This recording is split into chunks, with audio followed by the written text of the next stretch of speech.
Hello everyone. तो हमारे YouTube channel में आपका बहुत बहुत स्वागत है। तो सबसे पहले हमारे यूट्यूब चैनल को आप सब्सक्राइब कीजिए, जिससे आपको हमारा नेक्स्ट वीडियो मिलता रहे और जुड़े रहिए हमारे चैनल के साथ, जिससे आपका बायोलॉजी सब्जेक्ट बहुत इजी हो जाए। तो बात करते हैं अपन आज केंद्रक की, और इसके पहले वाली वीडियो में अपन बात कर चुके हैं किसकी, प्रोकैरियोटिक और यूकैरियोटिक कोशिका की बात कर चुके हैं। तो दोस्तों आ जाइए फिर केंद्रक पर। प्रोकैरियोटिक में बताता है वो आपको, प्रो का मतलब क्या होता है, पहले बनने वाला, अर्ली पहले बनने वाला मतलब प्रो को।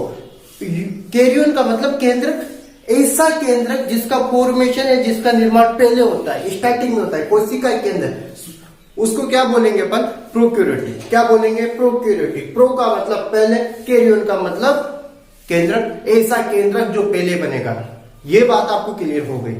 लेकिन अब प्रोकैरियोटिक क्यों बोलेंगे, क्योंकि उस पे केंद्रक झिल्ली, जो ये मैंने बताया यहाँ पर, ये केंद्रक झिल्ली दिख रही है आपको, बाह्य केंद्रक झिल्ली, आंतरिक केंद्रक झिल्ली। इस झिल्ली का प्रोकैरियोटिक में क्या होगा, अभाव होगा। क्या होगा, अभाव होगा, मतलब ये प्रोकैरियोटिक में नहीं होगी। ठीक है। यूकैरियोटिक की मैं बात करूं, यू का मतलब बाद में, कैरियन का मतलब केंद्रक। कैरियन का मतलब क्या होगा दोस्तों, केंद्रक होगा। तो ऐसा केंद्रक जो प्रो के बाद में बने उसको बोलेंगे यूकैरियोटिक। और इसमें क्या होगा, दोहरी झिल्ली पाई जाएगी केंद्रक के बाद। समझ में आ गया। अब इसके बाद में अपन बात करते हैं केंद्रक की।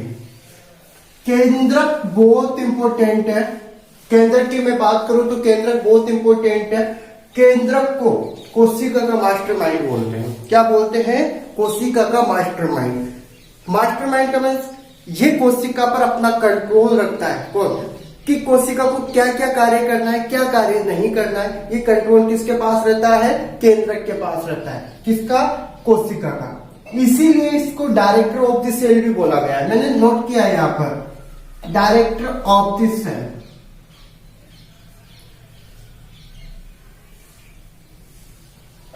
Director of the cell, cell का संचालन करने वाला। तो दोस्तों समझ में आ गया केंद्र क्या है। केंद्र को सबसे पहले रॉबर्ट ब्राउन ने 1831 में खोज की थी। केंद्र की खोज किसने की थी, रॉबर्ट ब्राउन ने। बहुत इंपॉर्टेंट आया हुआ क्वेश्चन है प्रीवियस ईयर में, कि जो केंद्र की खोज है वो किन्होंने की थी, रॉबर्ट ब्राउन ने की थी। दोस्तों आपको कंफ्यूजन बिल्कुल क्रिएट नहीं होना चाहिए। रॉबर्ट ब्राउन, एक रॉबर्ट हुक, जो कोशिका की स्टार्टिंग में खोज की थी वो रॉबर्ट हुक ने की थी, और यहां पर रॉबर्ट ब्राउन। तो आपको बिल्कुल भी कंफ्यूज नहीं होना है, रॉबर्ट ब्राउन और रॉबर्ट हुक में। रॉबर्ट हुक ने किसको खोजा था, कोशिका को। ब्राउन ने किसको खोजा था, केंद्रक को। यहां तक क्लियर है। इसके बाद में जो केंद्रक की स्टडी की जाती है, जिसका अध्ययन किया जाता है, वो किसमें किया जाता है, केंद्रक का अध्ययन किसमें किया जाता है, वो किया जाता है किसमें, केंद्रक का अध्ययन किसमें किया जाता है, कैरियोलॉजी में। किसमें किया जाता है, तो दोस्तों सभी को समझ में आ रहा है किसमें किया जाता है, कैरियोलॉजी में। ये देखो यहां पर कैरियोलॉजी। ठीक है। इसके बाद में इस केंद्रक को फ्लेमिंग ने क्या नाम दिया था, क्रोमेटिन नाम दिया था। क्या नाम दिया था, फ्लेमिंग ने क्रोमेटिन नाम दिया था। इसके बाद में आ जाओ आप, केंद्रक की स्ट्रक्चर को मैं बहुत अच्छे से आपको बता देता हूं। यदि आपके पास केंद्रक है तो सब कुछ है, इसका मतलब कोशिका है तो सब कुछ है। और मैंने बताया था कि कोशिका को जीवन की क्या बोलते हैं, आधारभूत इकाई बोलते हैं। इसलिए बोलते हैं क्योंकि कोशिका के बिना जीवन का संभव होना पॉसिबल नहीं है, संभव नहीं है। इसके बाद में देखो दूसरी बात यह है कि दोस्तों एक कोशिका के अंदर एक ही केंद्रक पाया जाता है, लेकिन कुछ ऐसे जीव है जैसे पैरामीशियम, ऐसा जीव है, इसके अंदर एक कोशिका के अंदर दो केंद्रक भी पाए जाते हैं। एक कोशिका के अंदर दो केंद्रक भी पाए जाते हैं, तो इसको बोलते हैं, क्या बोलते हैं, ऐसी केंद्र को बोलते क्या, ड्यूकैरियन। ड्यूकैरियन का मतलब, ड्यू का मतलब दो, कैरियन का मतलब केंद्रक। समझ में आएगा आपको। इसके बाद में देखो यहां पर मैंने केंद्रक की स्ट्रक्चर बनाई हुई, केंद्रक की संरचना बनाई हुई। दोस्तों आपको नजर आ रहा है बहुत अच्छे से, देखिए एक बार। तो बने रहिए हमारे यूट्यूब चैनल पे। यहां से मैंने सबसे बाहर देखो इसकी दूर और आपको दिखाई दे रहा है। तो सबसे पहले जो झिल्ली है उसको बोलेंगे आप बाहरी केंद्रक झिल्ली। क्या बोलेंगे? बाहरी केंद्रक झिल्ली। अंदर वाली को बोलेंगे अपन आंतरिक केंद्रक झिल्ली। ये तो समझ में आ गया आपको। लेकिन इन दोनों के बीच में कुछ स्पेस नजर आ रहा है आपको, आ रहा है, ये स्पेस नजर आ रहा है आपको, ये वाला दोनों के बीच में आ रहा है। इस स्पेस को बोलेंगे अपन परिकेंद्रकीय अवकाश। क्या बोलेंगे? परिकेंद्रकीय अवकाश। और इन दोनों झिल्लियों के बीच में जितना स्पेस होगा, डायामीटर होगा, उसको बोलेंगे अपन 10 से 50 नैनोमीटर का स्पेस होगा। कितना होगा? 10 से 50 नैनोमीटर। समझ में आ गया बालक? अब इसके बाद में देखो, यहां पर कुछ आपको पोर दिखाई दे रहे हैं, छिद्र दिखाई दे रहे हैं, इसको बोलेंगे केंद्रक छिद्र। यहां से क्या होता है? केंद्रक को पोषण मिलता है। क्या मिलता है? केंद्र को पोषण। पोषण कहां से मिलता है? तो केंद्र कहां को? कोशिका के अंदर। और कोशिका में? कोशिका द्रव्य में। तो कोशिका द्रव्य से यहां से इसको क्या मिलता है? केंद्र को पोषण मिलता है। समझ में आ गया यहां तक? अब इसके बाद में आपको देखो या कुछ अलग टाइप की स्ट्रक्चर नजर आ रही है केंद्रक झिल्ली के ऊपर। देखो यहाँ पर तो ये खुरदरी खुरदरी नजर आ रही है एक स्ट्रक्चर। दूसरी स्ट्रक्चर आपको एकदम चिकनी या स्मूथ नजर आ रही है। तो जो दोस्तों ये डॉट लाइक स्ट्रक्चर मैंने बनाया हुआ है, इसको बोलेंगे अपन राइबोसोम। और ये दोनों स्ट्रक्चर को बोलेंगे अपन क्या? एंडोप्लाज्मिक रेटिकुलम, अंतःपद्रव्य जालिका। क्या बोलेंगे? Endoplasmic reticulum. जो दो टाइप की होती है, दो प्रकार की होती है। सबसे पहली होती है चिकनी। चिकनी क्यों होती है? क्योंकि इस पर राइबोसोम प्रेजेंट नहीं है। दूसरी होती है आपकी खुरदरी है। खुरदरी का मतलब रफ एंडोप्लाज्मिक रेटिकुलम। इसको खुरदरी क्यों बोला गया है? क्योंकि इस पर क्या प्रेजेंट है? आपके राइबोसोम प्रेजेंट है। राइबोसोम क्या होते हैं? राइबोसोम होते हैं प्रोटीन का संश्लेषण करने वाले अंग। क्या होते हैं? प्रोटीन का संश्लेषण करने वाले अंग। ठीक है। राइबोसोम का कार्य क्या है? प्रोटीन का निर्माण करना, प्रोटीन संश्लेषण करना। तो राइबोसोम को क्या बोलते हैं? प्रोटीन निर्माण की फैक्ट्री बोलते हैं।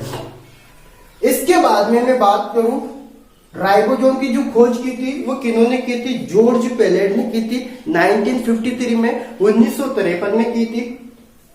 यहां तक सभी को क्लियर है दोस्तों? राइबोसोम एक ऐसा कोशिका अंगक है जो प्रोकैरियोटिक और यूकैरियोटिक दोनों प्रकार की कोशिकाओं में पाया जाता है। और दूसरी बात, इसकी सबसे ज्यादा इंपोर्टेंट, पृथ्वी शहर में पूछा भी गया है, ये झिल्ली रहित अंगक है। इसके बाद झिल्ली नहीं पाई जाती है राइबोसोम के बाद। जैसे अपन कोशिका अंगक पढ़ेंगे तो उसमें मैं आपको अच्छे से डिफाइन कर दूंगा राइबोसोम को।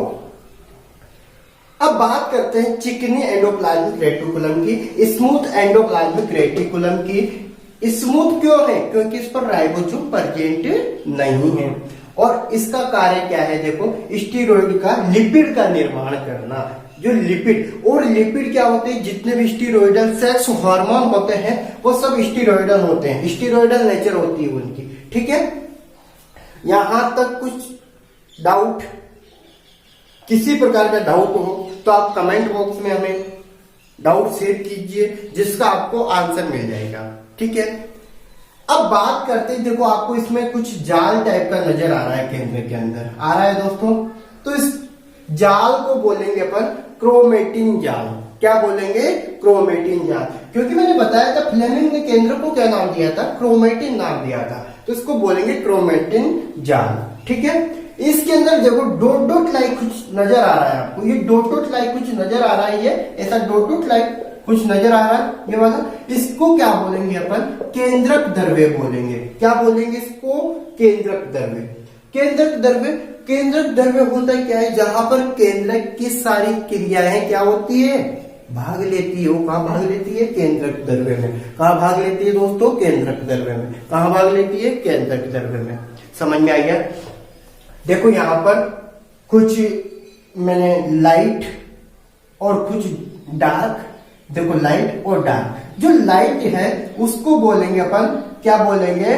यूक्रोमेटिन। और जो डार्क है उसको बोलेंगे हीटेरोक्रोमेटिन। जो लाइट होता है उस लाइट में आपका क्या प्रेजेंट होता है? Chromocentre. देखो यहाँ पर मैंने क्रोमो सेंटर दिखाया हुआ है। और इस क्रोमो सेंटर में जो, जब ये क्रोमो सेंटर, क्रोमो का मतलब बताऊं दोस्तों आपको, मतलब क्रोमोजोम, क्रोमोजोम का मीन्स गुणसूत्र।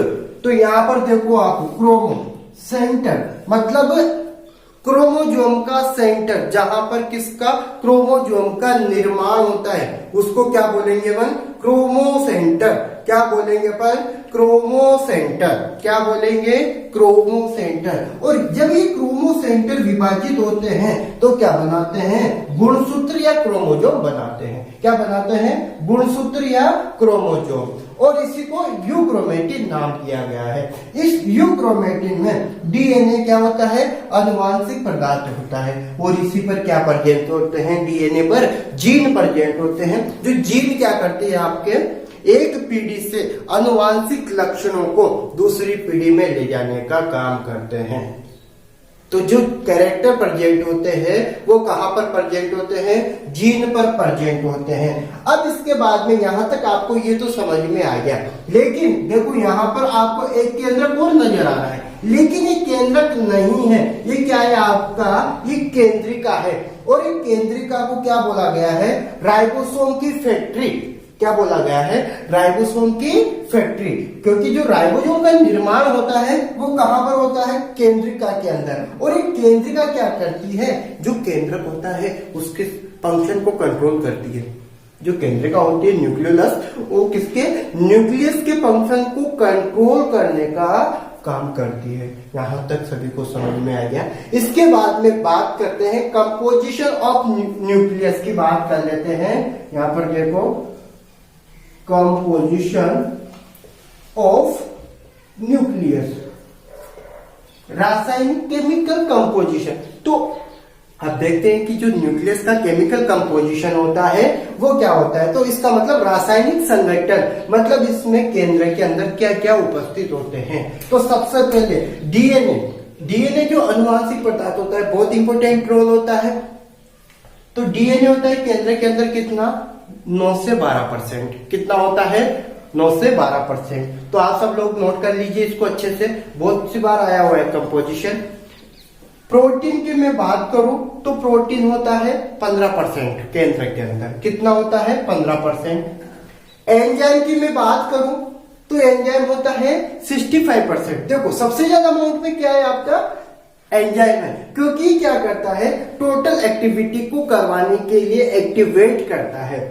इसके बाद में आरएनए की मैं बात करूं तो आरएनए क्या होगा, 5% होगा। कितना होगा, देखो यहाँ पर दोस्तों 5% होगा, नजर आ रहा है आपको। इसके बाद में मैं लिपिड की बात करूं तो लिपिड कितना होगा, 3% होगा। कितना होगा, 3%। देखो यहाँ पर 3% मैंने नोट किया हुआ है। मिनरल्स की मैं बात करूं केंद्र के अंदर तो यहाँ पे जो ट्रेस एलिमेंट होते हैं, जैसा केमिस्ट्री में आपने पढ़ा होगा, जो ट्रेस एलिमेंट होते हैं, calcium +2 ion, magnesium +2 ion, potassium ion, sodium ion, ये इसमें मोस्टली प्रेजेंट होते हैं केंद्र के अंदर। ठीक है, फोस्फोरस भी प्रेजेंट होगा किसमें, डीएनए और आरएनए में। फोस्फोरस भी किस में प्रेजेंट होगा, डीएनए और आरएनए में प्रेजेंट होगा।